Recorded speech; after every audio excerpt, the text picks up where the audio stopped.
Okay, good evening, everybody. This is, what year are we doing this, Rabbi Klatsko? Third? Third. No, it can't be, it's like 10th? What do you say, Rabbi? I don't know, we had COVID in the middle. So. Okay, one of those times. Okay, so I want to welcome our illustrious panel over here. First of all, my name is Rudenberg. So I'm so excited about this. I came all the way from Passaic, New Jersey in 21 degree weather. It's warmer here, it's 23 degrees, so that's very good.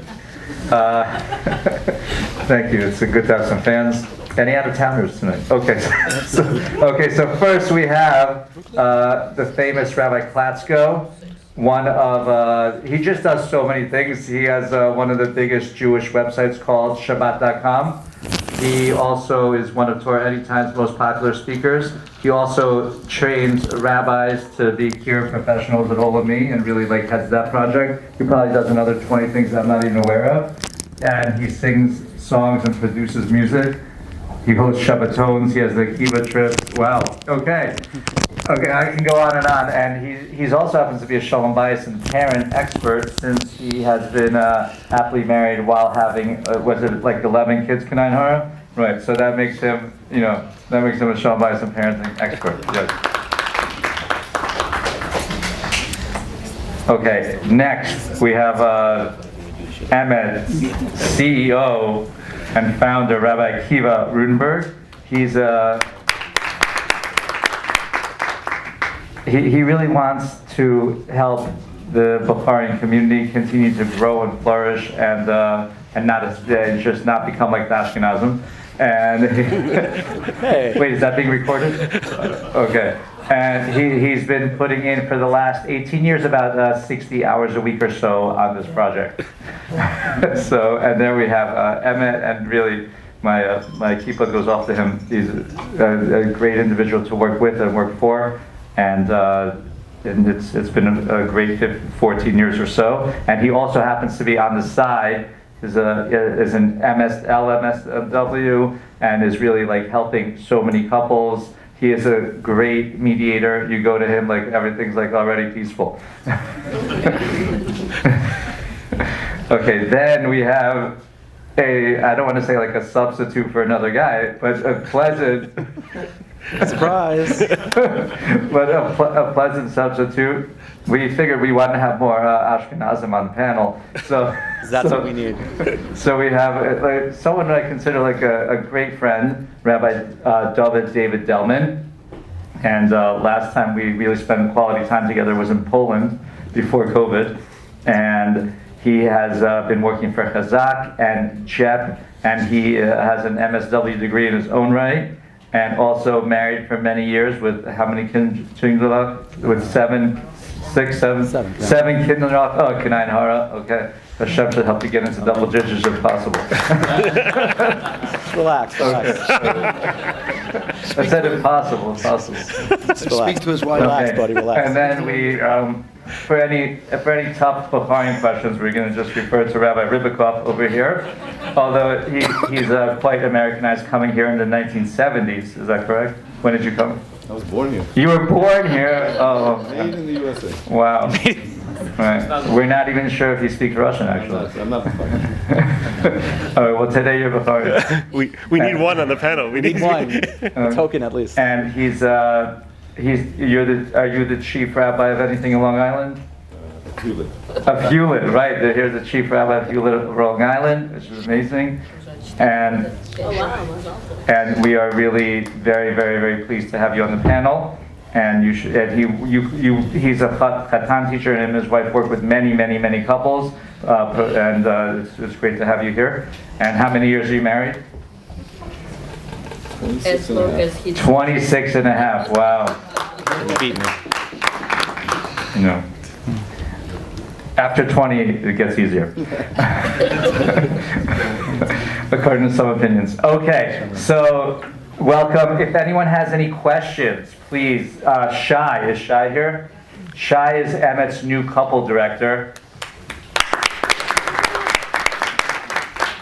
Shai, you filled the house. It's amazing. Baruch Hashem. Well, I don't know. All the seats are taken. So if you have any cards, just call Shai out, because right now I only have 2 questions, so it's going to be pretty boring.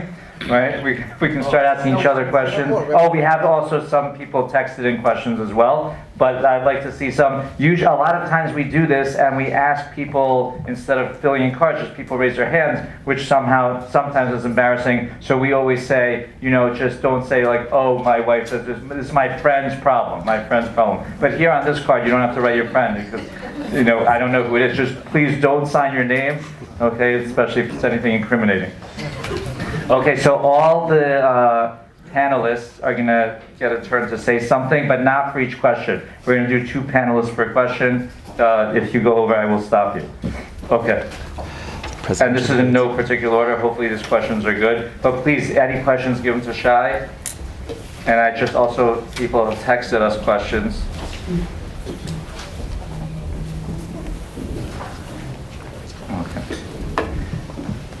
And so we have a combination of parenting and Shalom Bayit together. What could be better? Okay, let me see what people texted now.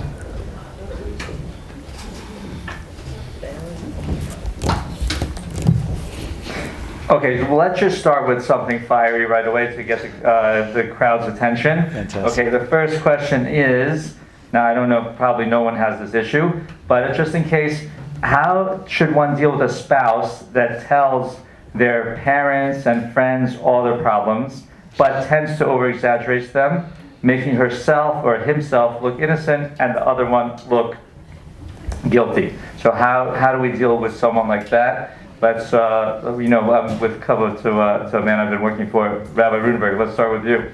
Okay, did you hear the question? How do you deal with a spouse that tends to tell their parents everything that they shouldn't be saying, getting them involved is a big no-no, and over-exaggerate and always make them look good and the other spouse look bad? I'm going to hand over the mic. We do the mic? First of all, good evening, everyone. Very nice to be here. We missed this workshop, this panel last year because of COVID, and I would like to think that this is the end of COVID.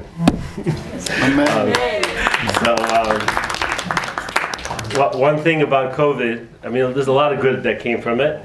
One of the good things that came from it is it made us appreciate things that we didn't appreciate before. And our biggest challenge in life, I would argue, is appreciation.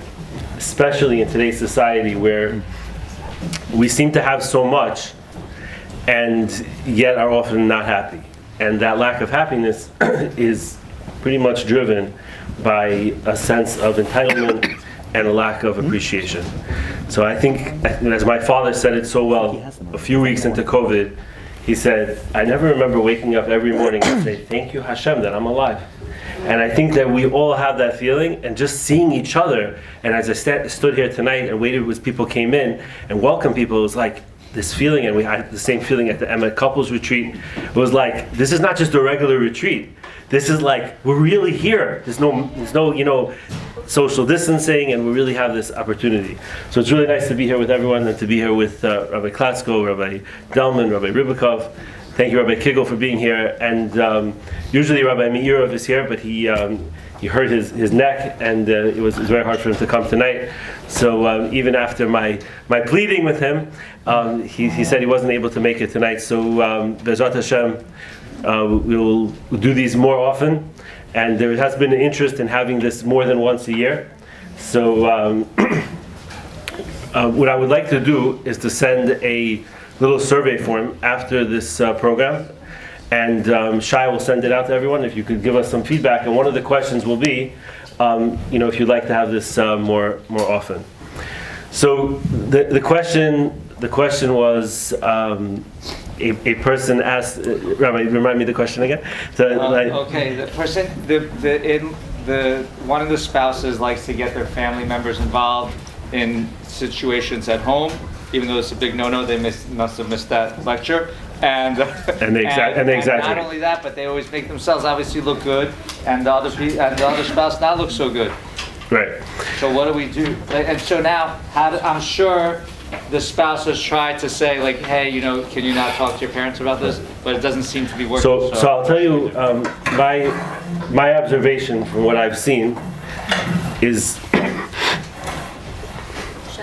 very often people get their parents or in-laws involved not because they want to, but it comes because of a certain amount of frustration. And sometimes it comes from feeling that they don't have any other choice. And sometimes the parents or in-laws are able to pick up on your body language and they're able to sense that something is wrong. What I would say first and foremost is, if a couple has a strong, healthy relationship between each other, then almost always it's healthier and better not to have the parents or in-laws involved, and to go to other people to speak to about the relationship versus going to family members. But there could be exceptions to that too. There could be exceptions. I would say that and this is the reason really for this type of program we have tonight and all the workshops that Emmett is doing for couples. The best way to answer that question is to never get to that question. Okay? In other words, when somebody asks me that question, I will say, okay, you're already like very late in this situation, and that itself, that question itself, says that there's a lot of unhealthy things going on in the relationship, both the speaking to parents and family members and the exaggeration, right? Some people have a tendency to exaggerate, but sometimes the exaggeration, and I just want to address that separately.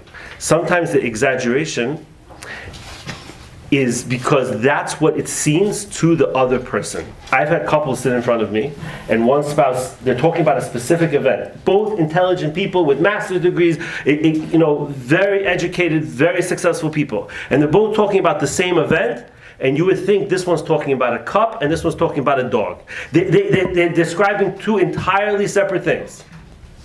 And sometimes when one spouse, whoever sent this question, is saying that the other spouse is exaggerating, it's because it feels to them like an exaggeration. But it may very well feel to the person who's going through it that it's not an exaggeration. It may feel, that's what it feels to them. And what we say in relationships is perception is more important than reality. So if the other person perceives this as a total disrespect, or the other person perceives this as neglectful behavior, very disrespectful behavior, etc., it's important to think before we just jump to conclusions and say, oh, she's exaggerating, he's making a mountain out of a molehill. But it's possible that that's what it actually feels like to that other person.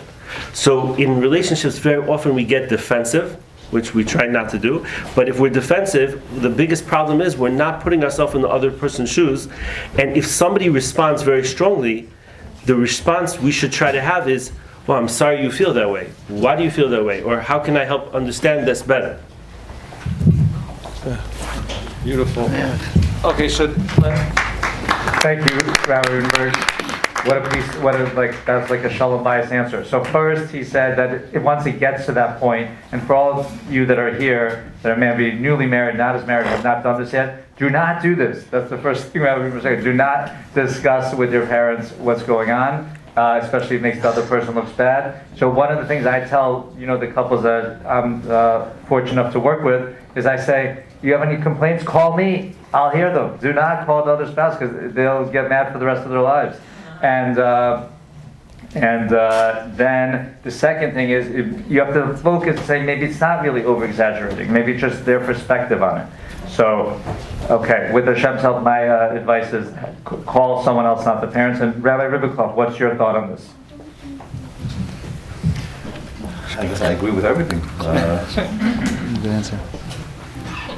Of course, the rule is, as was mentioned, that never, ever get the parents involved.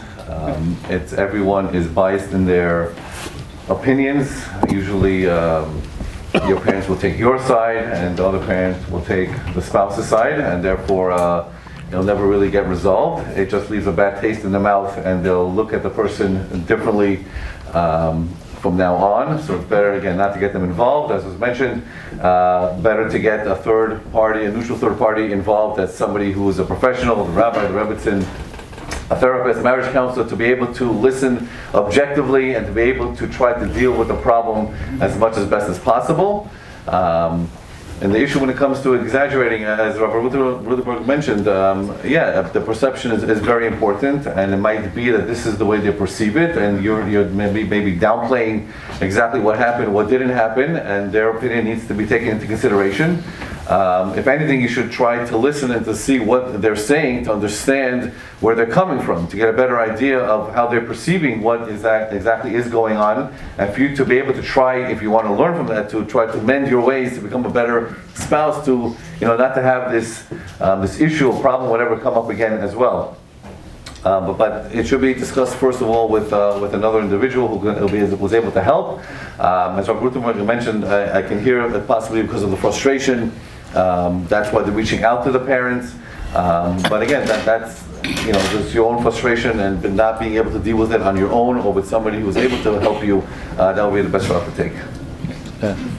Okay, amazing. So before we go on to the next question, I just want to make a point here. I was just thinking about myself, like Baksham, we just had a daughter get married, and thank you. And I'm hoping, I'm not talking to myself, but just in general, now as an in-law, right, before your kids come to you and tell you things, this friend, that friend, that's normal. But now, if anyone has married kids or is planning on having married kids at some point, just remember this: if they start talking to you, say, please, I cannot hear about the other spouse. It's not my place. If anything, please call Rabbi Rudenberg. And he'll deal with it. Okay, now we have a very good parenting question. See how we're switching from parenting to Shalom bias? Okay, what if your children feel that you are giving preferred attention to one child in particular? And I'm going to ask the man with 11 children. I'm sure that never happened in your household, but maybe it did. What do you do if one of your children feels like, the other children feel like, sort of like Yosef, you're giving some guy, the dream coat, and everyone else has to wear H&M, God forbid. Let me give you the microphone. Thank you, Rabbi. Good evening, everyone. I'm going to give a plug before I begin. You mentioned Shabbat.com. We're just finishing a 2.5-year build in 2 weeks, and the entire site was rebuilt. As COVID winds down, it's time to start inviting people. Unfortunately, there are almanas in our community now. Almanas means widows whose husbands have passed through COVID, and they need invitations every week. We're actually getting those requests. And there are other people also who, unfortunately, each week it's torture for them. And we sort of take it for granted if we have a Shabbos meal in our home. Like, of course I have Shabbos. But for somebody who is single, for somebody who is divorced, somebody like that, every week, 50 weeks a year plus, it's torture and Yom Tovim, and it consumes them. And if you've been on the site before, reactivate your account as Hashem. It will work far, far better. We put millions of dollars into this, literally. And if you've never been on the site, then please sign up and invite. Be there for people. Rabbi, how many Shabbos placements have come out of the site? We have about 1.3 million people have been invited for Shabbos since we started. Thank you. And we were averaging before COVID about 6 shidduchim a month. It slowed a little bit during COVID, but I woke up this Friday morning to a very nice note, another shidduch through the site. They sent me a thank you. That is Hashem. We put a lot of money into this, tremendous amount of time and resources, and we want to compete with the big boys in terms of a social network so that you can go on and Jewish people can take care of Jewish people. So it's spelled SHABBAT.com, and you can invite people. It also has shidduchim. A lot of people interested in attending. Every week we had over 50 people from the website this week. 50 people just this week. So I don't want to be the only one. I'm not the only one, but especially in our community, we have Bukharins every week, every single week. So no reason they should have to come from Queens. I mean, we love having them, but we should open up our doors and our homes and our hearts for them. By the way, when Rabbi Klatsko says 50, he means in his house, right? In the house, yeah, 50 in the house. I thought he meant in the site. No, not on the site, no. 50 people in my home for Shabbos. No, they're all over the world. So. Wow. Crazy. And he had time to come here tonight.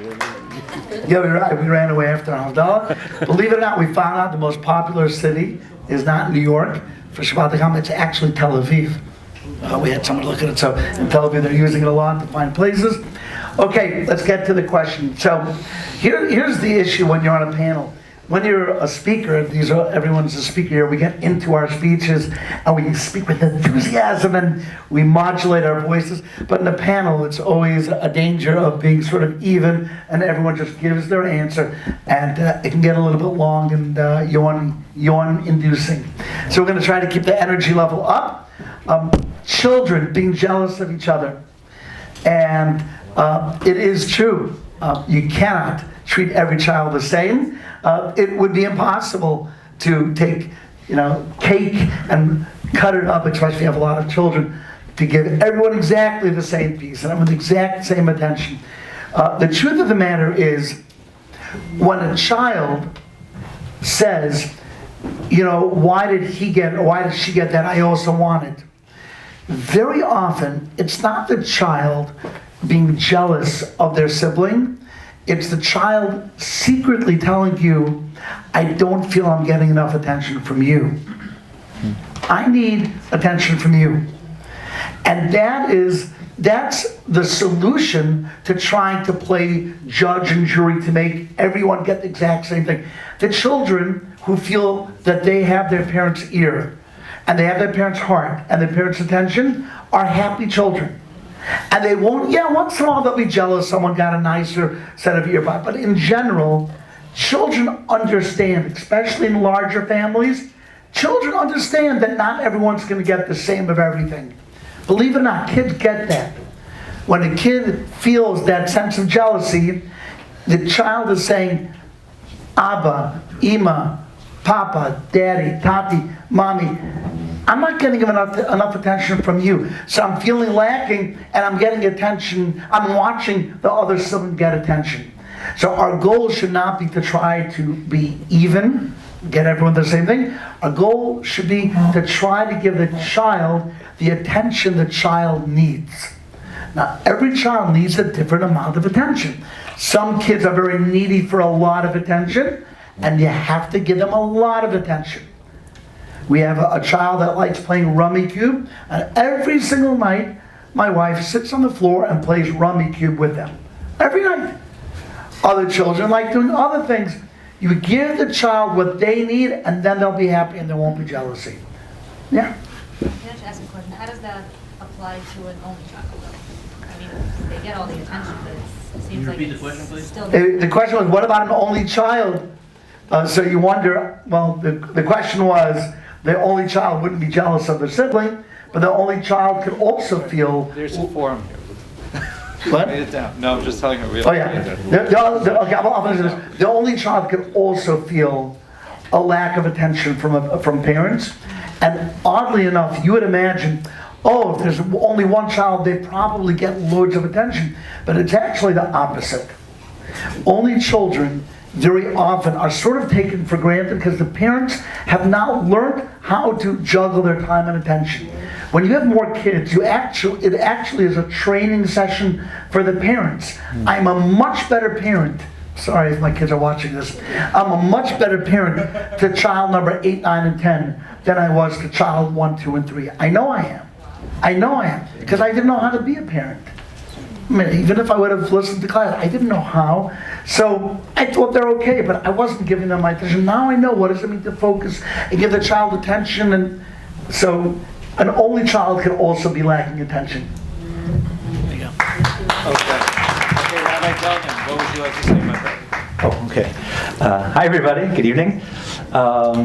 It's always tough being the second guy answering the question because really the first ones, they take the... I'll be first next time. So I have a small family, Kananahara, just 7. And big family? I don't know. So the Torah tells us, Chanoch l'nar al pi darko, which means we have to treat and spend time with our children, and each one according to their path. Every child is different. Every one of my children is incredibly different, requires different amounts of love and attention. And I think that something like this takes time to sense how much each child needs. Some of my children, frankly, raise themselves. Other ones need a lot more time and love and attention.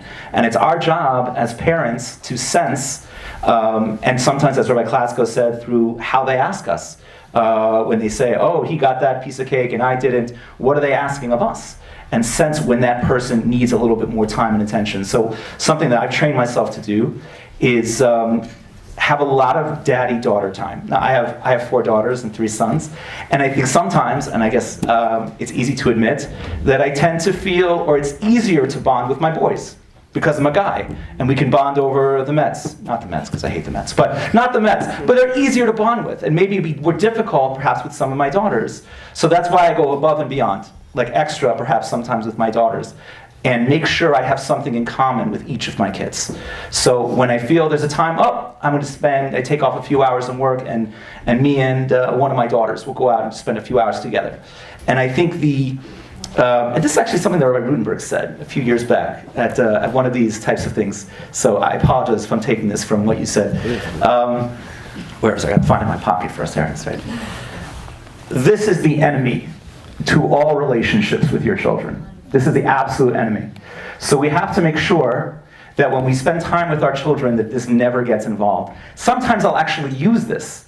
In other words, if my phone will go off while I'm with my daughter or my wife, this is actually true with your kids, also with your spouse.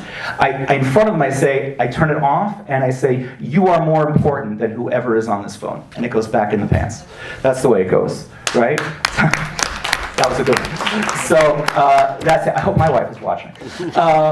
So that's the bottom line, ladies and gentlemen. You have to be sensitive. You have to have a sixth sense as to what your kids are telling you when they ask. And make sure you spend lots of daddy-daughter time, mommy-son time, whatever it is, special for that child. Make them feel very special. When the other kids, hey, I wanted this. No. Today is just you. Tomorrow will be you, and then the next day will be you. And it's something that you work on. It takes a long time. And I agree 100% with Rabbi Klatsko. I'm definitely a better dad on 5, 6, and 7 than I am in 1 and 2. Okay, very good. I heard the first child gets more of the inheritance because they practice. Okay. Just practice it. Okay, thank you. I just want to, this was very brilliant. Just summarize in a word or two. So basically, this is just a good point for me and for all of us to know. Rabbi Klatsko said that if your kids are saying, oh, you pay attention more to Joey than me, they're really saying you don't pay enough attention to me. Wow, brilliant. And Rabbi Delman, besides reiterating that, also said, put your phones away when dealing with your kids. It's like, I just remember growing up, we had TV. Now, at least TV you had to go to. Here it follows you. It's really, Hashem should help us. Okay, next question, back to Shalom Bias. How do you make your husband/wife feel number one? Now, this is written in female handwriting. So I don't know who they're referring to, right? I don't know who they're referring to, but you probably want to say, how do I make me feel number one? Husband or wife. You got that? Let me read that again. How do you make your husband/wife feel number one? Let me take this one. I want to answer this one too. Okay. How do you make them feel number one? They should be number one on your list, on the priority list, on the pyramid, whatever you want to call it. As Rabbi Delman mentioned, when it comes to your phone or your wife or your spouse, whoever it is, they should know that they are number one. If you have to go somewhere, do something, they should be number one on the list. If they need something to be done, make sure that it gets done. You have to go out of your way to make sure that they feel it. And if you're not getting it right, they will nudge you again and again and again until you do get it right. So therefore you might need to, tap into the spouse to find out, do you feel like you are number one? Whatever you feel is necessary, you have to go out of your way to make them feel that they are the priority, they're number one on your list, on your to-do list. If they're going to call, you stop whatever you're doing to make sure you take the call. If they need your time and attention, they need your help, whatever it is, to make sure that they know that they have your back, that they can be there, they can call you, no matter what, that they will be, you will be there for them right away. It's very important for them to feel that they're special. And whatever it takes, it's going out of your way, like the little going out during the day, the little rendezvous, going on vacations, going out to restaurants, taking out to walks, whatever is necessary. And there's no real right or wrong answer. Ask the person what they want.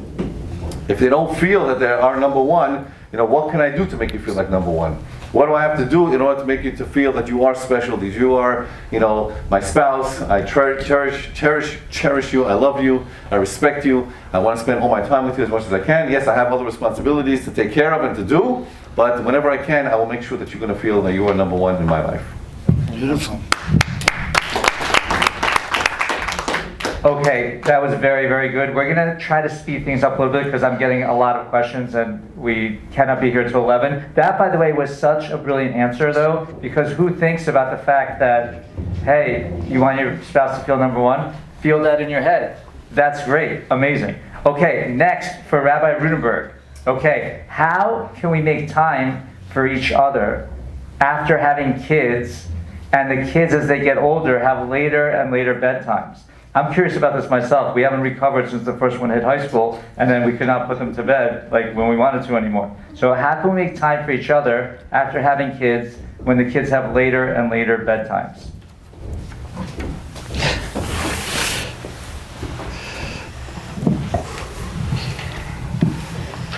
So it's a great question.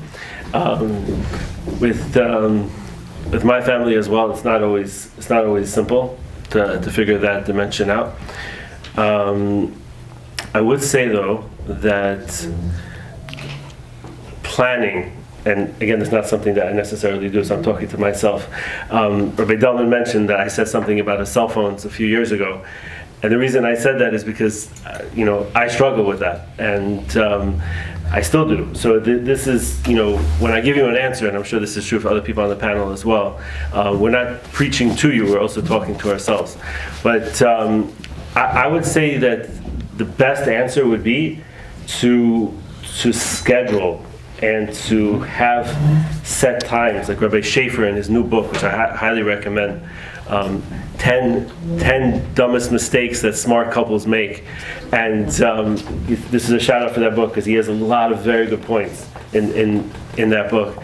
And he talks so much about scheduling and about having like date night and having set times. And one of the things that I encourage couples to do is to have like a half-hour slot where it's like let's say the first 45 minutes that a husband gets home, he puts his phone away in that place. And maybe the first half hour after the younger kids go to sleep, there's like the phone gets put again into that place, and it's set time for them to spend time with each other. Scheduling, we're very busy today. Even if we're not busy always doing productive things, we're always busy, right? That's like, I think they could summarize our society today with one word: busy. Busy, we're always busy, right? You see people walking on the street, how often do you see them not looking at their phone while they're walking? They're doing something, everyone's multitasking and triple tasking. But when we prioritize and schedule, that's something very, very important. And it also goes back to the last question of making the person feel like number one. When you schedule for something, right? Like when you're looking forward to going somewhere, it could be a wedding, a party, whatever it is, you feel good because you're looking forward to something. They say more than the excitement of the event itself is the planning for that event. When you schedule with your spouse, if you text your spouse during the day and you say, would you like to go out tonight, or you want to do something, like even if it's do something at home, like I want to set aside this time for us tonight, I want to do something together with you. When you prioritize and schedule that, you accomplish both really these questions at the same time, making the person feel like number one, and making sure to have that time. So my answer in one line is, don't wait for it to happen. Don't just wait for all the kids to be asleep and to doing their thing and everyone should be in the right place. Maybe that worked when your kids were 4 or 5 years old and they went to sleep by 8 o'clock, whatever it is, and then you just automatically had time. But if they're older and they're going to be around, schedule. And I will just make one more thing. I'll say, schedule also time for yourself. Okay? Schedule time to take care of yourself. Whether it's working out, whether it's you're learning, whether it's whatever it is. If you don't just expect, of course, I'll learn when I have time, or I'll exercise when I have time. Chances are it's not going to happen. And if you're not exercising, you're not learning, you're going down physically, spiritually, emotionally, etc. So schedule.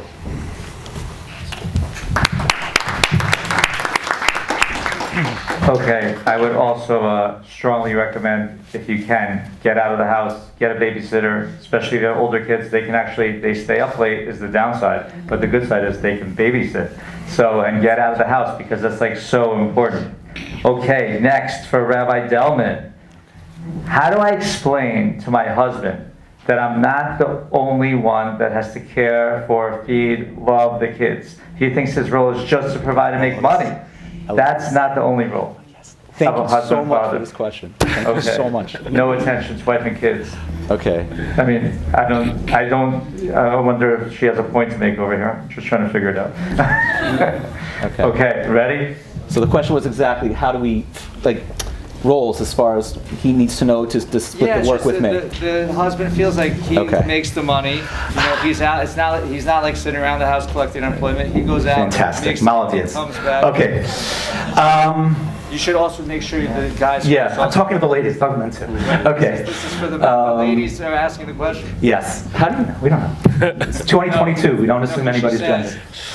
Anyway, I want to share a it's a long story, but I'll make it very, very short. The story is told about a great tzaddik in Israel by the name of Rav Shlomo Zalman Auerbach, blessed memory. And a couple came to Rav Shlomo Zalman for parenting, or not, advice. They were having marital issues. So the issue was, he said, the wife says, I'm disappointed, I'm upset at my husband because he makes me take out the trash every day. I always have to take out the trash, and every time I ask him for help, he never takes out the trash. He always says, I'm in yeshiva, and these hands that are Torah, these hands that turn the pages of the Gemara, these hands that turn the pages of the Torah, I cannot make them hands with the dirt of the garbage. And that's why you have to do it. So Shlomo Zalman was hearing this back and forth, and he said, I don't know what to say to this couple. I just don't know what to do. So they left Rav Shlomo Zalman very, very upset because they feel that the rabbi did not give the advice that he was supposed to give. The next morning, at about 6 a.m., the couple hears a rustling outside the front of the house, and the husband opens up the door, and it's the Rosh Hashiva, Rav Shlomo Zalman Auerbach, who is taking out their trash. The Rosh Hashiva, the head rabbi. So he goes, Rabbi, what are you doing? What are you doing? Please let me take it. It's not absurd. He says, well, if you're not going to do it, someone's got to do it. And that was the great Rosh Shlomo Zalman Auerbach, who taught this husband a great lesson. We don't assume it could have been a wife. Who knows? That no one is unbecoming or not good enough to do what needs to be done.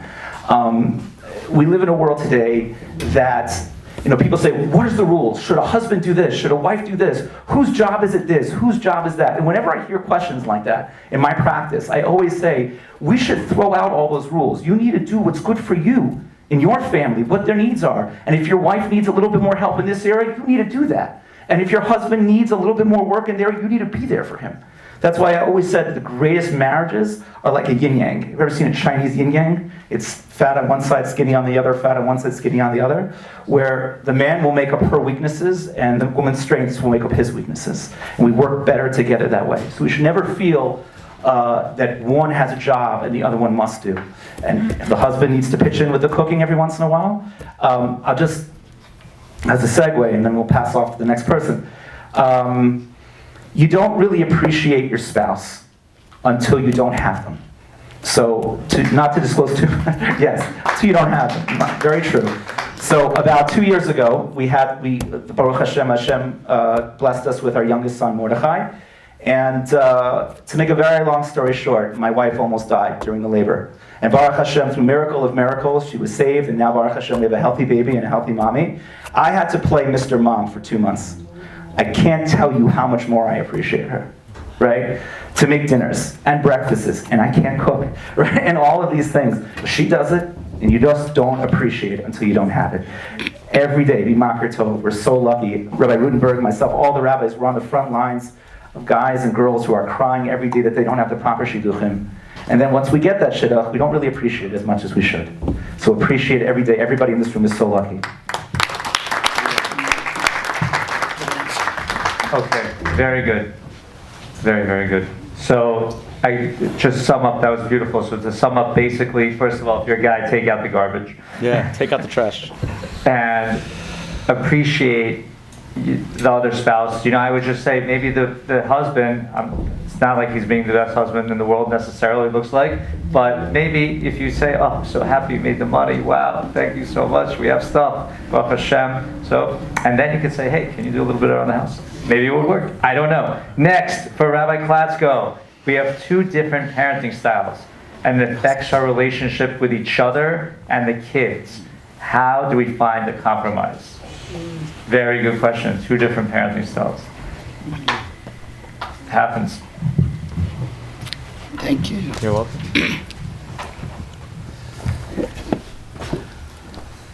So, a parenting style is very often a reflection of your personality.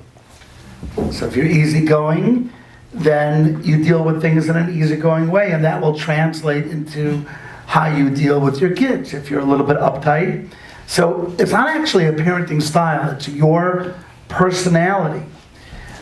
To say an actual parenting style, it becomes a little more of a hashkafic question. Hashkafic means there are questions of how to deal with children through the eyes of Torah. That's what rabbis are for.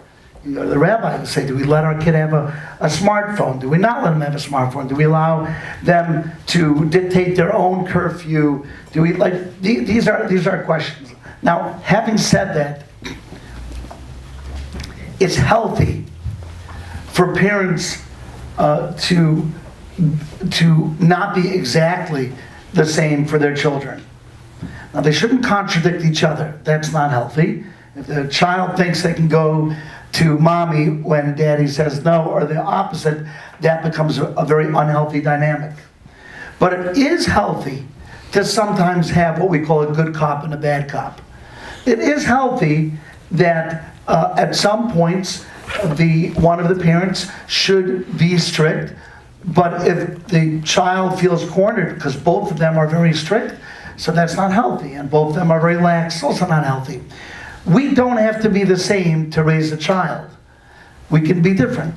In companies, you have different people who run the company, and some are good at numbers, and some are good people managers. So that would be the first point I would make. You don't have to be the same in parenting style. Right? You can be different as long as you're not contradicting each other. The second thing is, and pardon me, dear men, for saying this, but Chazal say that women have a bina yesera. They have a very, very unique level of understanding. Part of it comes from the fact that they carried the children for 9 months. And then they were with the children in the formative years when men were at work. The women saw the child develop, perhaps nursed the child, perhaps was there as the child learned to speak, saw the child's temper tantrums. So women, Chazal tells us, have a better understanding. So sometimes, in my experience, and I do some counseling as well, I find that men are stubborn because we don't like to be wrong. Men like to be right. And we're very strong about that. And very often, the wife will try to approach the husband and say, don't be so hard on him. Like, try to understand. And men are like, no, it's not like that. It should be like this. And the child is not understood, and the wife is trying to calm the husband down because she understands the nature. So I would tell you that all things being equal, when you feel like being stubborn, I'm speaking to the men, listen carefully to what your women are saying. Very, very often, they'll say, no, I know our daughter needs this. She needs the extra dress. She's not been feeling pretty. She's been feeling a little bit beat down in school. She needs this. It's more money you would have spent. Trust me, it's a good investment. Let's listen to our wives a little bit more, and Ezrat Hashem will raise beautiful children. Rabbi Riverkov, would you like to answer that? I feel like that's something you deal with a lot, different parenting styles. I'll give you a story. One time a couple came to me, and it was winter time. They had a newborn baby, and she tells me the husband wants the baby to go out naked.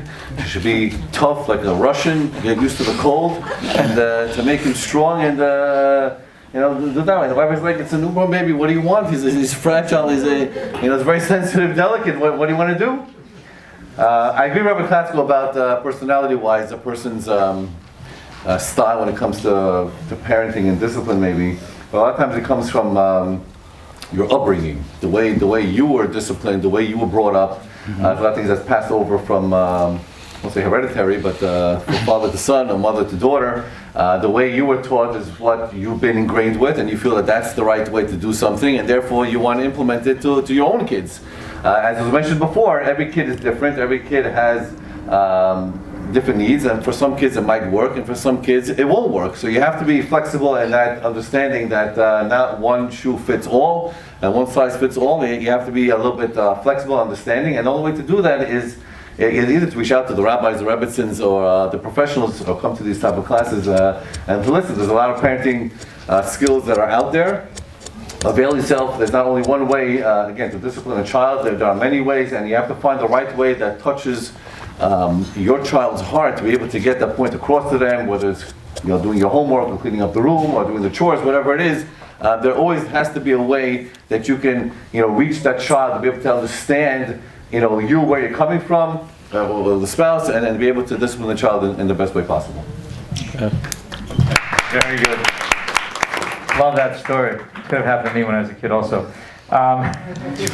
It's very interesting. It's something picking up from what both of you said, that sometimes you have to embrace the differences. Like you can play good cop, bad cop. I remember growing up, my father would always say, if both parents are the same way, it's not necessarily good for the child. So embrace it, first of all. And second of all, like Rabbi Klatsko said, and I think Rabbi Riverkov as well, do not contradict the spouse in front of the kids. So if you have something to say, calm down, take a breath, take it in a separate room, and then make sure you say it in a way that the kids can't hear you screaming either.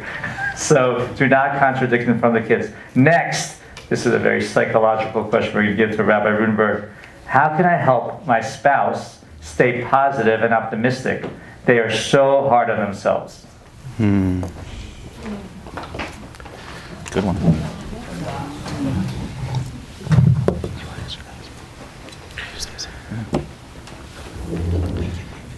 Great question, and definitely a question that I've heard many times. People ask this question. So the question is, how do I help my spouse be more positive if they're very hard on themselves?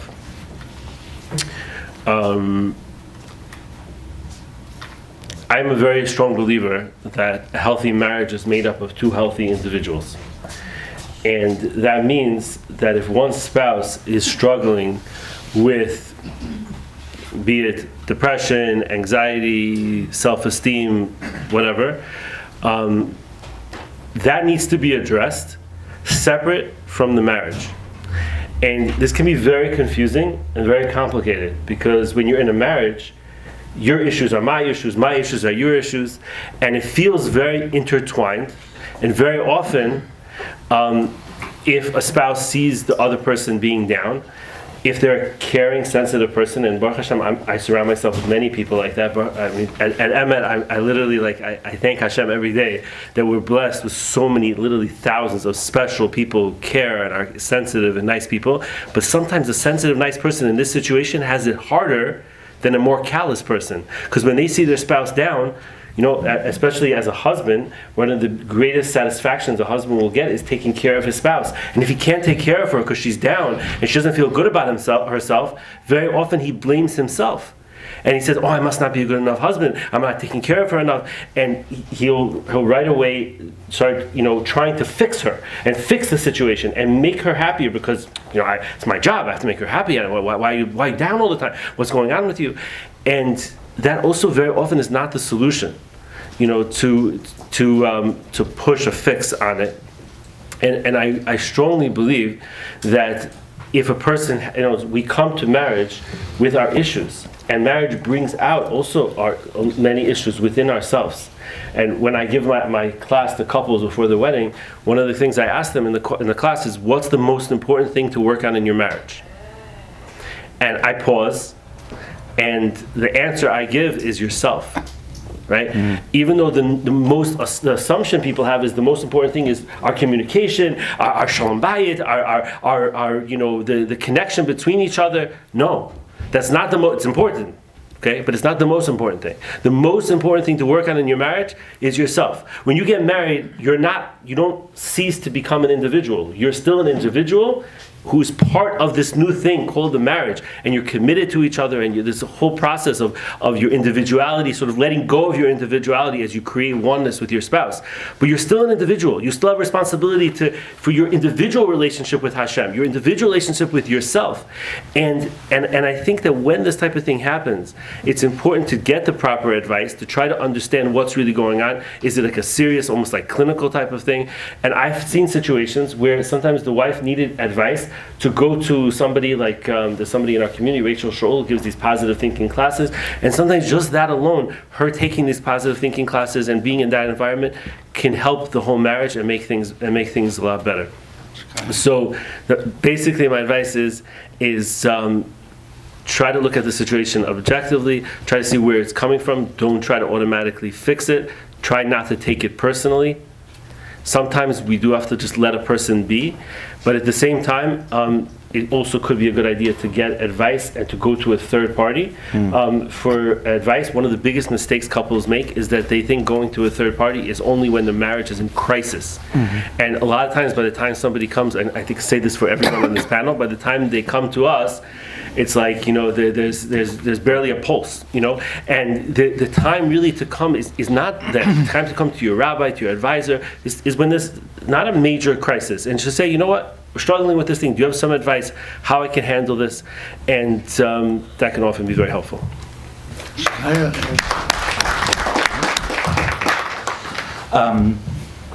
So I feel bad because I take so much, I've studied under both these gentlemen for a very long time, so I take a lot from Riverkov as well. A Klatskoism that I live by is Judaism is not a religion, it's a relationship. So when we ask ourselves, when should we think about our spouse? So we have to look in the Shema. We want to make someone feel good about themselves. When should they be on our mind? In the morning, at night, in the evening, on the way to work, on the bus, on the way home. We have to ask ourselves, do we really think about our spouse that often, right? But do we try as hard, perhaps, as we did, that we're married now for 10 years, than we did when we were single, when we prepared ourselves for dates and we went out and made sure that our clothes were perfect and everything was exactly the way we wanted it to be, but now we don't try as hard as anymore. So I would say the greatest way, or one of the greatest ways to make somebody feel worthwhile is not in the big actions. I think sometimes we make that mistake. It's got to be some huge, like, I'm an 80s boy, so boombox over the head, playing, some love song, I love you, whatever it is, in this huge thing. Right, he got it. But Bryan Adams. It's in the small things. It's in the, so I'll give you a small example, right? So like every once in a while, my wife works at Tveres Moshe, for those of you who know Tveres Moshe. And every once in a while, unprompted, I'll go to Dunkin' and get her favorite donut and her favorite mocha chocolate, and I have to know the exact order because it's a decaf with the caramel on top, but this and that, right? And it shows it's not, and it cost me $1.50, like $2.50. But it shows something more important than that. It shows that you are on my mind. So I'll just end off with a very quick, beautiful story. I speak often about my Rosh Yeshiva, Rav Steinberg. Rav Steinberg Zatzal once had a student go to America. And Rav Steinberg said, listen, do me a favor. When you're in America, don't forget to bring me back Folger's coffee. It's my favorite coffee. We can't find it here in Israel. Please bring me back Folger's coffee. So the Talmud said, Rebbe, of course, for you, anything. So the kid went for like a month, to America to do whatever business and job he was doing. And when he came back, or when he was in the airport, he realized, oh my gosh, Rebbe asked me for one thing, and I forgot it. I forgot the one thing. So he went back to Rabbi Steinberg with a certain sense of sadness, and he said, Rebbe, I'm so sorry. You asked me for one thing, and I forgot it. So Rabbi Steinberg laughed, a great big laugh that I remember Rebbe used to do. He used to say, ha ha ha ha ha. You think I needed the Folger's coffee? I just wanted you to have your Rebbe on your mind all the time. That's the idea, guys. Do you understand? We have to have our styles on our mind all the time. And it's not the big stuff. Don't make big shows. You have to go this and get on one knee.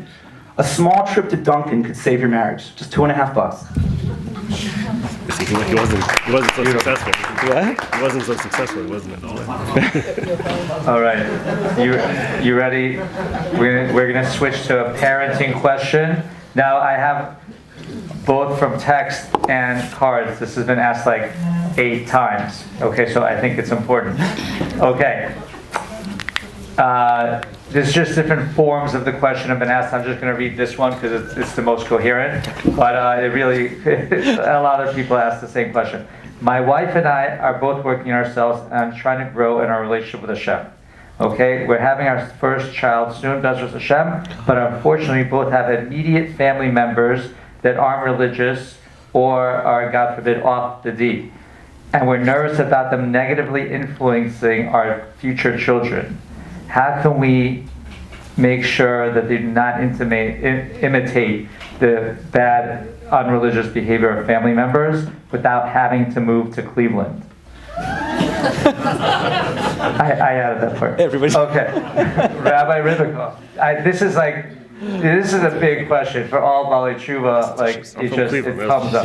We're both from Cleveland. Yeah. We're both from Cleveland, by the way. That was Low blow. That stung a little. Oh boy, I hope that wasn't recorded for all of you. You can move to the 5 towns. No, 5 towns is emotional. Yeah, they can find you. No, we'll be there. Great question. So offhand, I would say, I guess behaviors or off the D or parents are not religious, again, it's not hereditary. It's not automatic just because they are, your children will be the same. A lot of it has to do with the home. I think the most important thing is the home, the environment, where the kids grow up, where they go to shul, where they go to school, who their friends are. All these things have a major effect on the child. Disowning the parents, I think, is almost impossible. They have to be a part of your life, whether it's the happy occasions, the smachot, Shabbat, holidays, and so on and so forth, for them to interact. But the child has to know that there's certain rules. They might ask, why is Auntie dressed in that way? They should understand that there's a way of dressing tzanua, where modest, wearing a long skirt. And that's the way we dress, and that's the way, the way we are supposed to have it. That's the way the yeshiva, the Beis Yaakov, is expecting you to dress the same way. They didn't grow up in such a religious environment. They didn't grow the same way that you did, and therefore, they don't know. We don't hold it against them. We don't make fun of them. This is who they are, and this is who we are. And the child has to feel confident and good about their life, so that they're growing up in their home with their parents. With certain rules. How come we don't have a TV and grandma and grandpa have a TV, and you have to understand that that's their life and this is our life, and certain things we can and cannot do. So we need to ingrain these things within our children to understand what's important. The best thing to raise a child is to have parents getting along with each other. This is what they need to see in the home, so that's very important for a child to have a good, safe environment between the parents, that they should be on the same page, understand each other. And when it comes to religion, it's something that we should be espousing and be the example, to be the mentor of what it is. The type of lifestyle that we're living is the type of lifestyle that we want you to live as well. Don't be a hypocrite. Don't expect them to do certain things. You have your kids have long payas, and if you cut it short, again, if you espouse a certain idea, a certain method, if you want to eat Dunkin' Donuts and that's good for you, that's fine. If you want to be a Chalav Yisrael and Kelach Yashon and all these other things, that's a different issue. Bas Yisrael, if that works for you, that's the standard that we have in our home. Why can't I have OUD? Because we don't hold by it, But to understand that there's differences that's out there, and they should embrace it and to accept other people for who they are. That's who they are, but this is who we are, and that's something we need to engage with the children. If we're happy, if we're confident of who we are, it should pass down to the children as well. Also, most of the people in the room definitely have to deal with this. Like that's one of the perils of being a Bali Tshuva. So. It's so funny. I've heard so many stories about this over the years. Like, the little kids come up and say like, when they see secular relatives, especially the parents, they come up to the parents and say, oh, when did you become Jewish? And they're like, what? I was always Jewish. So yeah, but your parents they're not religious. They're not Jewish, right? And they're like, no, they are. And you go with this whole thing. And it's a little bit funny, but it's a little bit sad. But I think, like Rabbi Riverkov said, you have to remember, first of all, the kids spend a lot more time with you than the other relatives. Like, I'll give the flip side of that. When people go to the therapist, they're never complaining about the relatives. Right? They're always saying, my parents did this, my father did that, my mother did that. That's what therapy, it's a lot of therapy is about that. It's never about the other people, because they're spending so much time with you as the parents. So that's number one. So you don't have to worry so much. And number two, you also, like Rabbi Riverkov said, you say, this is our way, and there's different types of people in the world. You see, not everyone's religious, and hopefully they'll be religious one day. And I just at a personal level, I hope no one's watching this from our family members, but we've always empowered our children to say, you know what, maybe the grandparents aren't religious as we are. Why don't you be a good influence on them? Why don't you teach them a little bit in a nice way? Who can say no to a cute little grandchild, right? And it really, really, really has worked that way, Baruch Hashem. So you can really empower your kids, and you can also just know for sure that what you have going on in your house is the most important. And always be respectful, and other people will usually comply. Can I follow up that question? This is totally out of do you want to write it down? Write it down. No, because this relates to that question. Okay. Do you want the mic? No, I'll ask you. What if it's a teenage and it's old, and the child is older and it says like, but this is who I am. Don't ask me to do whatever you're doing. That's what I like. Oh, that's a totally different question. Yes. Oh. Right. Okay. That's a good question. We're going to save that. Okay. That's a different question. Let's save it. Okay. Please, can you write it down? You have a thing in front of you, because that's more about your own kids. Here we're talking about like kids not looking at others, right? Okay. So that's a great question. Okay. So in terms of your own kids, we're going to answer that in a moment. But in terms of like Rabbi Riverkov said, in terms of other people influencing your kids, remember, you're the main influence. Okay, next question. I have to ask this to Rabbi Klatsko. Any advice on staying close as a couple while raising a baby? Now, the Klatskos have been raising babies probably for the last, how many years? As long as we can remember. As long as they can remember. Every time, there's some Russian songs about this. Okay, here you go.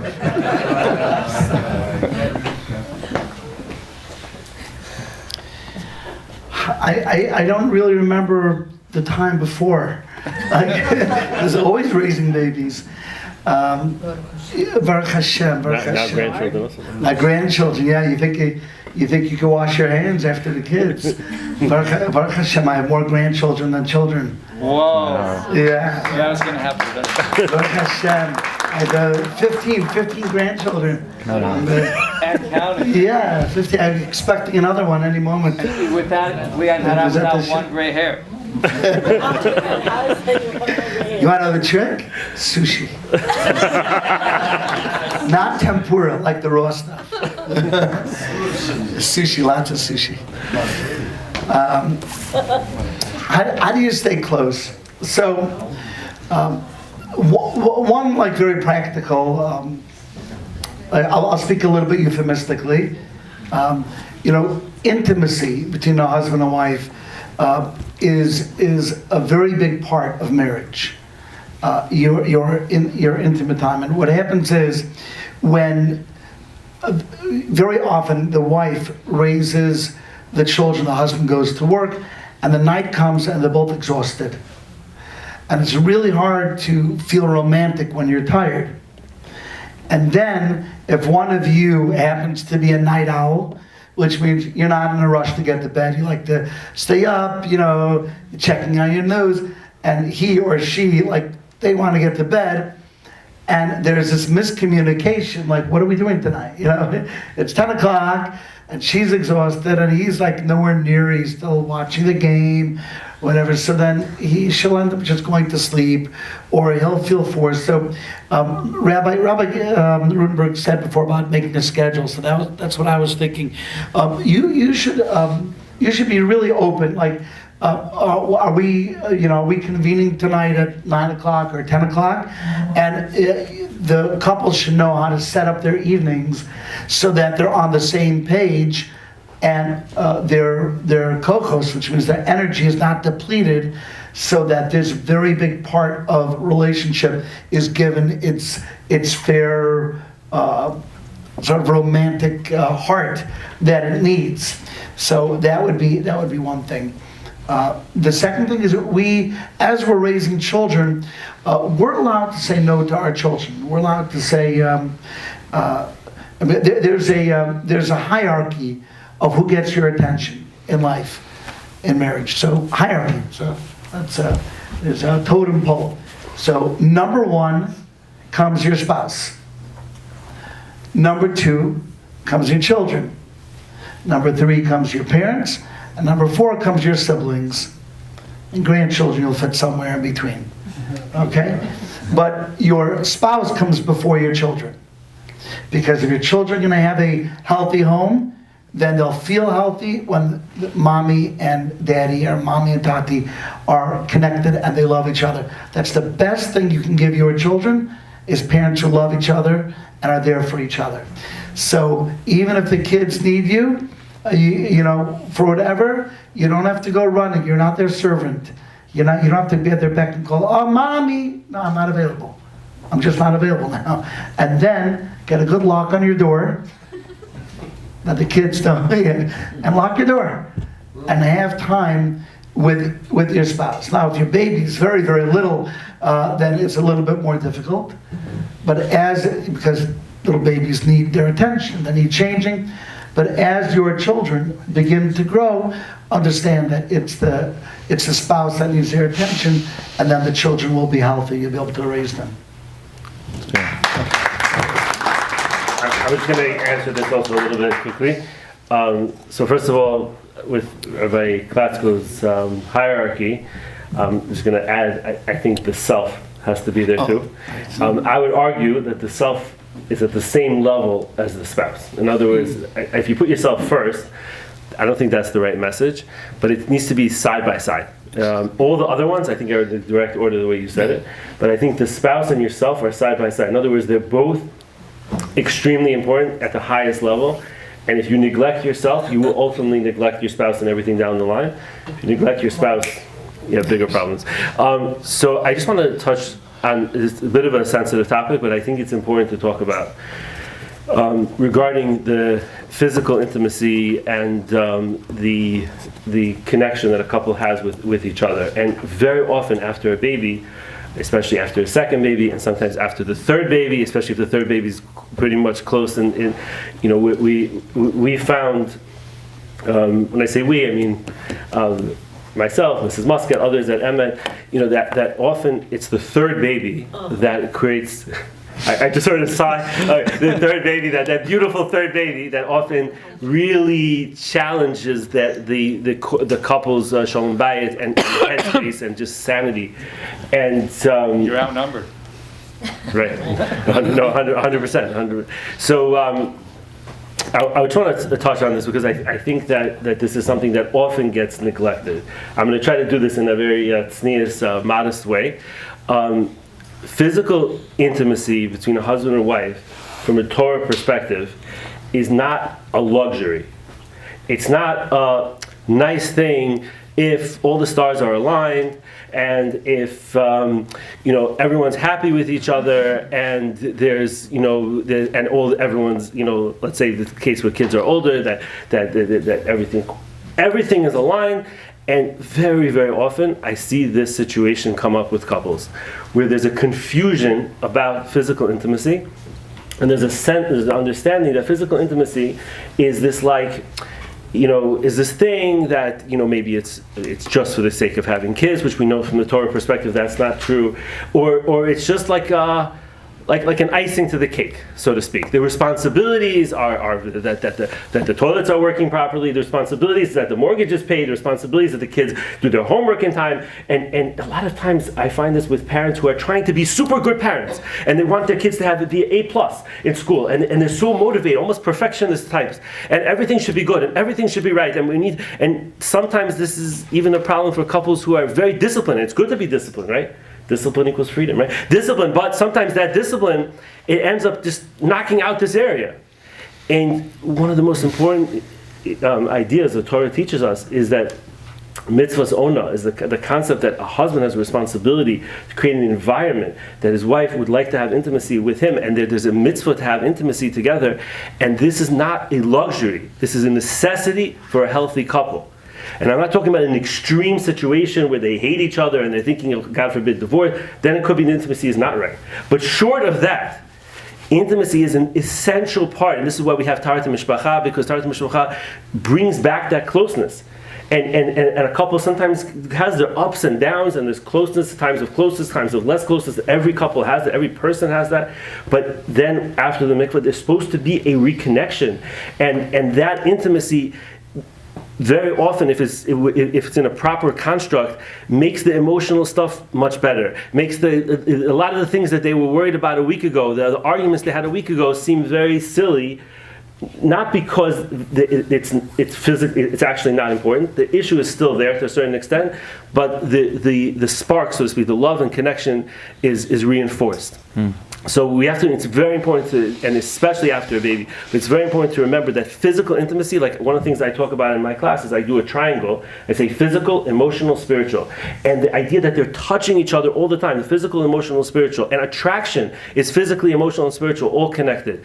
And when we think of physical is not just physical. And the same thing is true with food, the same thing is true with anything, but especially in the intimacy area. It's not just about dinner, right? It's a dinner that's properly, presented or with thought went into, that makes a person feel closer. So just something very, very important to keep in mind. Yeah.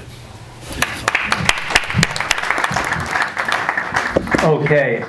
Thank you, Rabbi Rudenberg and Rabbi Klatsko. Next question. This is Cleveland also boys. popping up a lot. Cleveland. Okay. For the 5 towns? We'll represent New York. Okay. My spouse and I have been married for a few years. When we met, they were not so religious, and that was fine with me. Now that we have children and I've grown, I want them to grow as well. How do I do that? You hear the question? The spouses met, they weren't really so religious. Then all of a sudden they're married a few years. Either the husband or the wife, all of a sudden now they're the Baba Sally. And like Mizrahi always says. And now they're like, come on, I married this person, shake it, right? Like, how do I get them to grow? Now we have kids, you have to dress a certain way, you have to daven, vice versa. What happens if one of the spouses becomes more religious, sort of changes flips the table from when they first got married, and now they're complaining that they want to move their husband along or their wife along? What do you say, Rabbi? Tell me. I'm not sure. I heard like 3 questions in there. The question is, I'll do it the shortest version. Yeah. The couple met, neither of them were super religious. And now one of them is. Now one of them has become more, and now especially they have kids in the picture, and they're like, come on.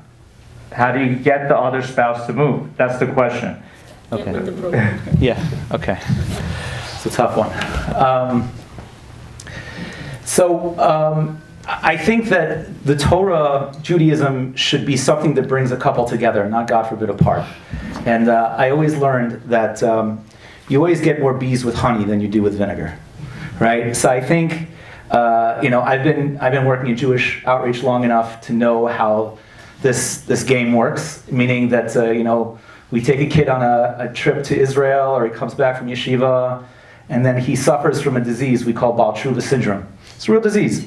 That means that you've been Orthodox for 10 minutes, and now you have the right to tell everybody else how they're going to hell because they don't believe like you.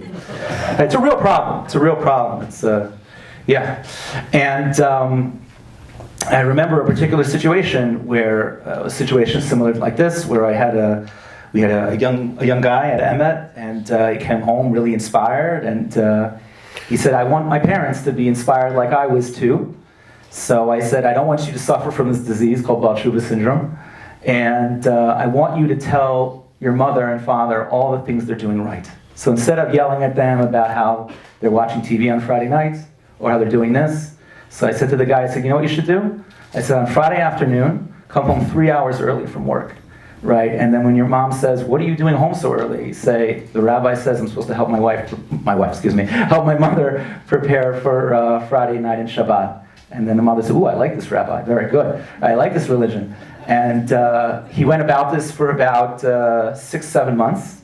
And then about 7 months later, I got an email from this guy's mother They said, Rabbi, the mother was a nurse at Long Island, Jewish, LIJ, and she said, Rabbi, I decided I want to keep Shabbos now, and please give me a note to get off of work on Friday and Saturday. So as far as a husband and wife, I think instead of telling your spouse all the things he or she is doing wrong, start telling them all the things they're doing right.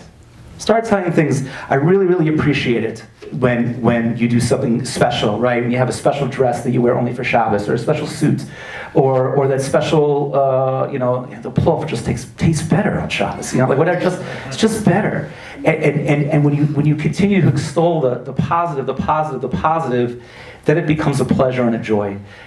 Judaism is a way to live by. It's not just like a class. It's not like 9 to 5, go to class, come home, and then take it off and be done. So if we find the love and the best within each other, it becomes a beautiful way to live. And I think that's the best way to do it. So beautiful. Beautiful.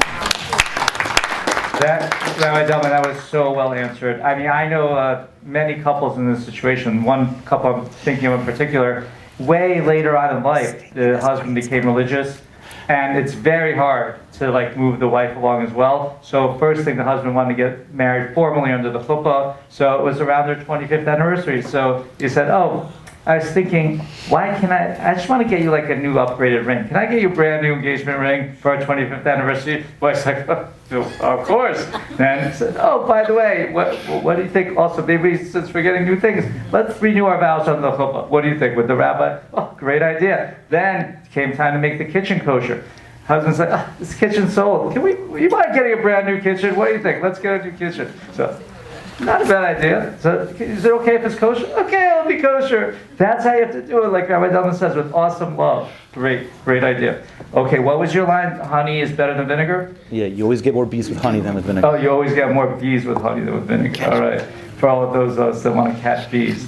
Okay, now there's seldom, the next question, there's seldom, me doing any Shalom Bayis with Bukhari men where this question doesn't come up. And I'm going to leave it to Rabbi Riverkov. Okay, the question is that why do we have to learn about all these things? My grandfather and grandmother never learned about this, and they seem to have a great relationship. What do you say, Rabbi Riverkov? Learn about what? I do not want to answer. Like all this Shalom Bayis, talking 5 love languages, all this stuff. Come on. So we can have these events and spend some Shabbatons. Okay, great question. Maybe years ago things were a little more simpler, a little more easier. I think the roles were very defined in those days. A husband knew his role and his responsibility, whereas a wife knew her role and her responsibility, and they complemented each other in terms of he went out to work, she was home with the house, and everyone did their thing, and everything was fine. Today, unfortunately, things are not as fine. We believe that everything is min hashamayim, everything is from Hashem, everything is basher, as they say. God is mezavek zivugim, God is one who pairs the people. So years ago, God was batting 1,000. God knew what He was doing, and people stayed married for a very long time. And today, God is losing His touch. He's batting maybe 500. But is God the problem? No. Hashem is not the problem. We are the problem. There's too much going on in our lives to distract us from what's important and what's needed to be done when it comes to the relationship, when it comes to raising up the children. The issue with the phones. Today, both parents are working. The enticements that are out there today for the kids is not what it was years ago. It's a different world, and if a person is not ready to step up to the challenge, you'll have a big problem. So we need to be ahead of the game. We need to be prepared. Preventative medicine, I think, is the best thing to do. And the more you learn before you get married, and even while you are married, to go to classes, go to shiurim, have your mentors, have your rabbis, rabbisins, people who to talk to when it comes to relationships, marriage, when it comes to parenting. It's the way to go. And if you're not up with the times, you can't live your lifestyle from 50 years ago, 100 years ago back in Russia or wherever it is. Today in America, it's not communism anymore. We're in a democracy. Women have rights. You can call the police. You can go to jail. There are major issues today, and women feel that I can work. I have I have a salary, I can support myself, I don't need to stay home. I don't need to live with this type of abuse and type of issues, God forbid, unfortunately. But so we need to understand that it's not the same times that it was. We need to be ahead of the game. We need to learn different methods, different modes. It's not as simple as it was in the olden days. Even when it comes to religion, it was just they believed in God and everything was done. It was simple. Today we question everything that's out there. Why? I don't understand. I don't get it. It's too much. Again, it was a much simpler, easier type of a time. Even though we're not, I mean, we're very well off. We're well to do. We have a lot of luxuries today. We have a lot of money. But at the same time, it comes with problems, it comes with issues, and we need to be aware of it and work together with our spouse to get to the right result of building a beautiful house together with each other. Beautiful. All right. Yeah, I'm just like, I remember like in the 70s when I was in the former Soviet Union, we had like my parents, my grandparents and me, we lived in like 2 rooms and a kitchen. You know, we were considered a wealthy side. So, you know, so it's like, alone time, that was not a question. Oh, how do we get more alone time? There is no alone time. You're never alone. So it's a different Metzius, it's a different reality. And yeah, all I can say for Kazuk is Lefum Tsar Agra. With the effort comes the reward. Okay. Next, we're going to go back to Rabbi Klatsko. What if your child is a teenager and asking not to be imposed doing any mitzvot on them? Saying, this is who I am, leave me alone. Teenagers.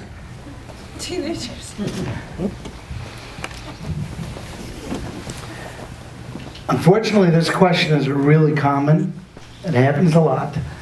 And children, more than even when I was young, it's a common theme that kids go off the derech. It's a common theme that children in their teens have classmates that are rebelling, and they watch their classmates, and it becomes a question. What used to not be a question is today a legitimate question in their minds. So I want to give you a very, very important piece of parenting advice. Our children have to know that our love for them is not contingent on their religiosity. They have to understand that we love them, we love them regardless. When we tell them, oh, you know, we'd like you to go to Minyan, they know that. They've all their life, they've seen you go, you brought them to Minyan when they were young. There are some children that need to go on journeys, and we don't like that. I mean, it's hard for us. But we have to love our children and let them go on that journey and show them that we love them even though they're on that journey. And what will happen is, if they feel safe and they feel cared for and they don't feel that your love is conditional, then Be'ezrat Hashem, all of the good ingredients you put into that dish will one day make that dish taste delicious. And while it's true that more children are going off the derech at a younger age today than they have in the past, it is true. You have little children already, 12, 13, 14, already using phones on Shabbos, questioning. It's also true that we have more children coming back on the derech at the age of 18, 19, 20 than ever. Because what's sending the children away are not deep philosophical questions. They're not wondering about evolution. You know what sends children away? You know why they're wandering? Because of something called ta'ava. Ta'ava. They just want pleasure. They see with a click of a mouse, I could buy what I want, I could see what I want, I can hear what I want, I can carry it in my pocket. The ta'ava, I thank God I did not grow up as a kid in this generation. It's very hard. Our kids have a nisayon that no one's ever had before. They've never had it. And unfortunately, that nisayon hits kids at a younger age. than the nisyonot of communism or feminism or Darwinism or all the old things that made people masculine, that made them go off the derech. Today, it's just hava. And when kids get to be a little bit older, they learn, you know what, I have a desire, but I'll never be happy unless I control that desire. And there are children who say, you know what, I can find happiness within Judaism, and maybe it'll take a trip to Israel after high school. That could be. Maybe it could be a Rebbe. Maybe they just need maturity. But if you burn your bridges before that time, if you really make it harsh at home, so then even if the child one day would want to go back to spite you, they're not going to. Because your love was contingent on their religiosity. So let's be mitpalel that our children do stay on the derech. Amen. Let's also recognize that if they do go on a journey, they should know that we love them tremendously. And there are many stories, it's late, I'm not going to tell you them, but I can just tell you with first-hand experience, love works and love does bring them back. Very good. Okay, next question for Rabbi Rudenberg, since you have the mic right here. This is the the last question, and then we're going to do... Can I ask a quick follow-up question to what you mentioned? You mentioned that... Wait, is this written down? Okay, fine. No, Very quick. You mentioned that kids go up to derech earlier because of possibly classmates. Do you find it that one or two people in the class could take down the whole class? Absolutely. Is that... Absolutely. I'm going to say one thing. The school won't always listen, but in a certain way you have to be like a Papa Bear. And if there is a kid or two or three that are bringing down the class, make an appointment with the principal and see if they can do something about it. Sometimes they won't be able to. Sometimes they're not aware of it. Sometimes, and this is usually the case, they're aware, but they're not aware how bad it is. That's usually the case. Like, principals would know that there's a kid who's a problem, but they don't really understand how deep the problem is or what the kids are doing during the break or what the kids are speaking about. And if you are able to do something, you do it. And sometimes, unfortunately, it's your kid. God forbid. God forbid. Yeah. Okay. I get my wife nice gifts, but she never likes them. Like a vacuum cleaner. No, out of that. Dishwasher. A bowling ball. I don't know how to make her happy. Please help. Rabbi Rudenberg, this is perfect for you. Help this nice husband. So the first thing that comes to mind is the 5 love languages, right? Yes. So it would seem that this gentleman might have an upbringing where gifts are very important. Typically, if you know the concept of the 5 love languages, just really quickly, there's the idea that that each person has different ways that they feel loved, and the author came up with 5. It doesn't have to be these exact 5, but I'll just tell you quickly.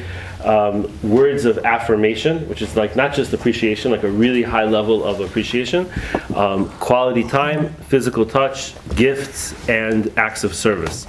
And who's the author again? Rabbi Riverkov? Dr. Chapman. Gary Chapman, right? So Gary Chapman came up with this. And the key concept of the 5 love languages is that every person has a primary and a secondary. Everyone likes all 5, hopefully, right? But everyone has a primary and a secondary love language where when your spouse gives you that, you feel the most loved. And if you keep giving your spouse, let's say you're a person that needs quality time, and your spouse needs words of affirmation, and you keep giving your spouse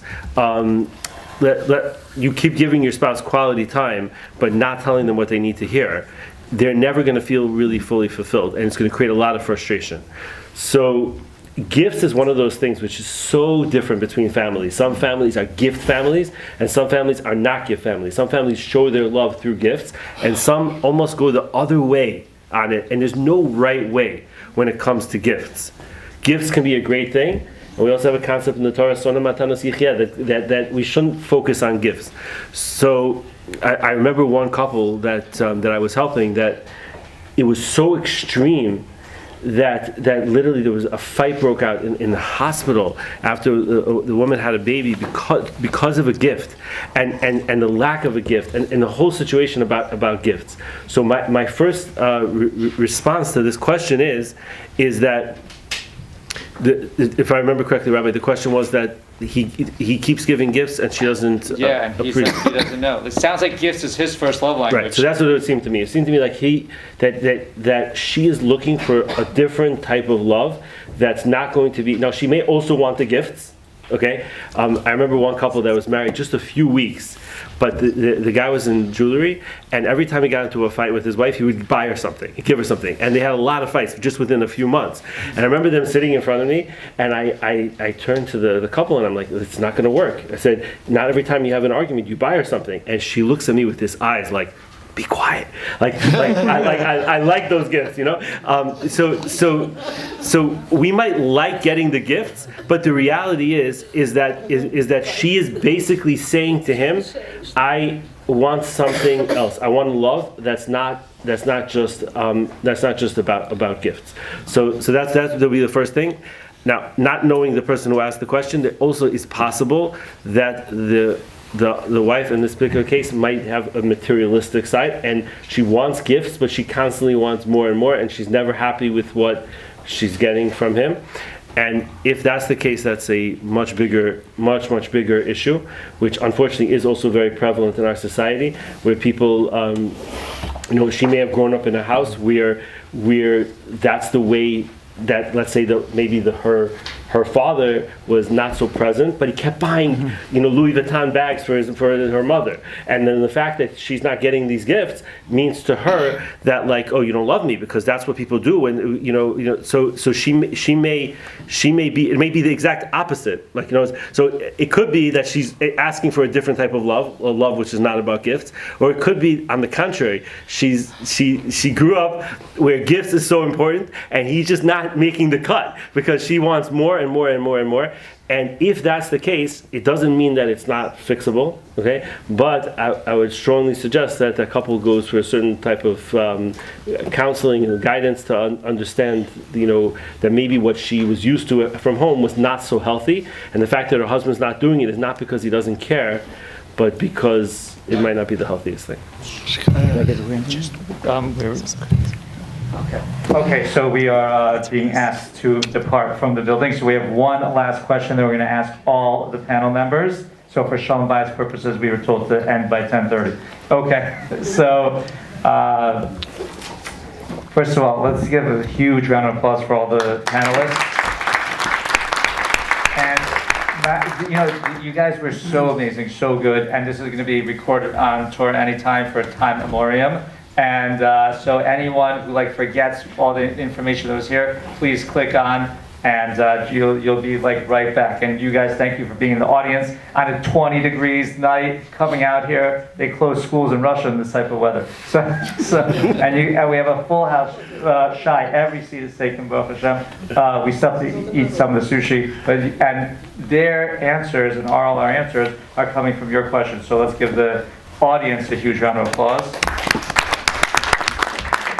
And this is such a good last question. I wish we always ended with this one. But everyone, you only have choose one. What is a good marriage book you recommend for couples to read together? Okay, you get one book.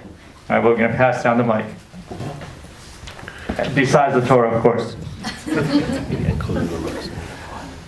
Actually, I would tell you to read a book about Lashon Hara each night with your wife. Or with your husband.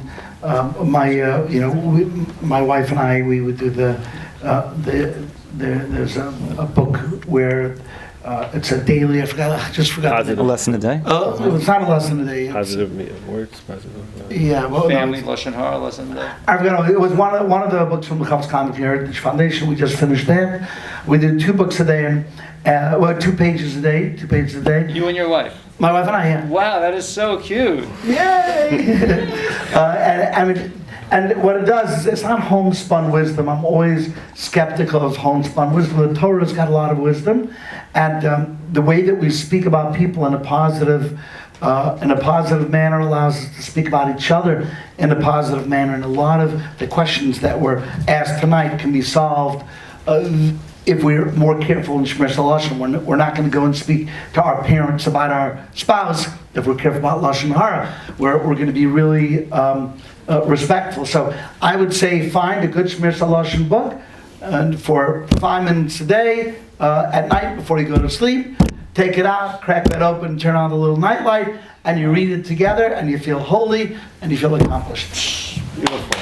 Okay, Rudenberg. So I'm going to break the rule, and I'm going to recommend 2. So One. Okay. So any book by John Gottman, okay, is awesome. I just did a workshop recently on his stuff. I just gave a workshop on his John Gottman, whichever one is the most popular in Amazon at that moment. I can't think of the title right now. 7 most important things. You know, John Gottman has amazing stuff on marriage. He has the most empirical data on marriage, and just to share a very brief point he makes, that he says that when he started his research, he assumed that the amount of positive versus negative comments, connections between couples would be in a couple that would be a healthy couple would be like, let's say, 2 positive to 1 negative or something like that. And what he came to find was that in actuality, a healthy couple has between 5 and 6 positive connections for every 1 negative. And couples that end up getting divorced have 0.8 to 1. That's not so much less than the positive. And a positive comment is just, could say something nice, or even just recognizing them, stopping for a moment to recognize their presence. You're doing something else, and they walk in the room, and you look up, and you see them. That's positive. The other book I would recommend is a book by Sue Johnson called "Hold Me Tight."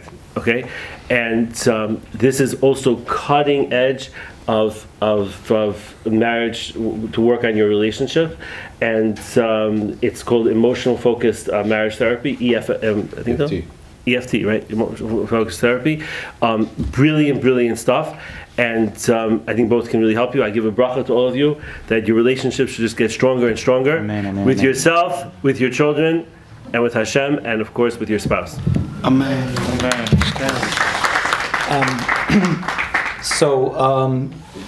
In my younger years, I'm still pretty young, but in my younger years, so I did Sefer Chavetz Chaim, a lesson a day. My Rosh Hashiva, Rav Shaimer Zatzal, his Rebbe was the Chavetz Chaim. So really learning from Rebbe to Talmud was something my wife and I cherished. Although to be honest, I think that the reading of the books is important. I don't think it's a be-all and end-all. I think the most important thing is to really listen to each other, to really listen. And as an example of that, just taken from the last question that we just spoke about the gifts, I have this problem, to be very frank. I have this problem with the gift giving, where thankfully my wife is very low maintenance. It's amazing, and it's a real bracha, but it's very tough around gift giving season, because I say, so what can I get you for Hanukkah? I don't need anything, it's fine.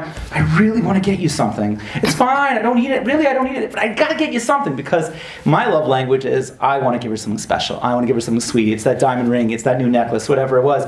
And it's just, and we feel we want to give the other person what we want. And you know what my wife says back to me every time? I'm sure every lady in this room is going to say the same thing. You know what she says? And I could put the mic to you and you're going to say it. You know what I really want? I need you to change the baby's diaper every night this week for a week. And we, right? And we say, but that's not the gift that we envisioned. We wanted to give you something bold, something beautiful, something sparkly. We have to listen to what each other wants. And same thing true for husbands. That's what it is. I think that books are important to learn and grow, read, become more educated. But I think if we could round out everything, if I could just round it out to one word to help our Shalom Bayis, just listen. Listen better. Okay. So with the book, you second Rabbi Klatsko. Sefer Chavetz Chaim, lesson a day. Yeah. Cash in an envelope also works. My wife tells me. A lot. A lot. Envelope, no kids. Depends on the type of discretion. I guess it's hard to pick out one specific book. Just offhand, I would probably go with Rabbi Arush's book, one for the men, one for the women. But that's for each one individually to read. I think they're great, very encompassing about a lot of important things that each one should know. But that's for each one individually. A book for the couple to share or to read together, to learn together. I don't want to recommend a specific book. I would say go on a trip to the bookstore and try to pick out a book that you both want to read together. I think just spending the time together with each other is much more important. And go on a trip, take some coffee afterwards, have a good time, and whenever you have a chance to sit down and read, you want to listen to a lecture together, again, for any time or whatever you want, there's plenty out there. But the main thing is that you spend time with each other. The book reading and even the lectures is a nice thing to do, but it's more of the bonding time with each other. I think that's the more do its effect for the couple as well. Okay. What a panel. Rabbi Klatsko is the only one that answered the question properly. But that being said, right, and you're right also. Thank you, Rabbi Klatsko. That being said, beautiful to hear all your responses, and really, this has been amazing. I just want to end, since I'm going to answer the question also with the book.